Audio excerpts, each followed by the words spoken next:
avec les prêtres et autres religieux, nous avons intégré que le diable est noir, que Dieu est blanc, le teint clair est meilleur, que nos religions étaient profanes et la manifestation du diable et qu'il fallait s'en éloigner. La plupart d'entre nous avons intégré que nous sommes moins intelligents que le blanc. Nos sœurs et nos mamans ont intégré le fait que les perruques, les moumoutes, longues et blanches, étaient plus beaux que leurs cheveux naturels. Il est venu le moment de sortir de cet obscurantisme. Il est venu le moment pour une jeunesse désormais bien formée et ouverte sur le monde d'élaborer le narratif des Africains, de raconter notre histoire, de magnifier nos valeurs, de vulgariser notre savoir, notre conception de la vie. Bref, de récupérer la parole qui nous a été arrachée et de parler de nous, sans complexe, avec fierté. C'est pourquoi j'encourage les jeunes à produire autant qu'ils le peuvent, que ce soit dans la littérature, la culture ou dans le domaine de l'audiovisuel. Les programmes sur nos médias doivent ressembler à nous.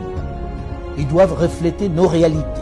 Nos feuilletons, nos films, nos jeux doivent ressembler à nous. Fini le mimétisme. Dans le même temps, mon travail à l'international m'a permis au fil de toutes ces années de me rendre à l'évidence à quel point notre continent, pourtant si riche en ressources humaines et minières, souffre d'un mal chronique, l'absence de leadership de qualité qui puisse impulser le développement. Pendant longtemps, les diplômés, les cadres se sont trop contentés de gagner leur vie dans de grosses structures, abandonnant trop souvent à des aventuriers, des voyous de tout poil la gestion de notre bien commun. Des politiques sans vergogne qui se sont enrichis, plongeant nos pays dans l'abîme et le chaos.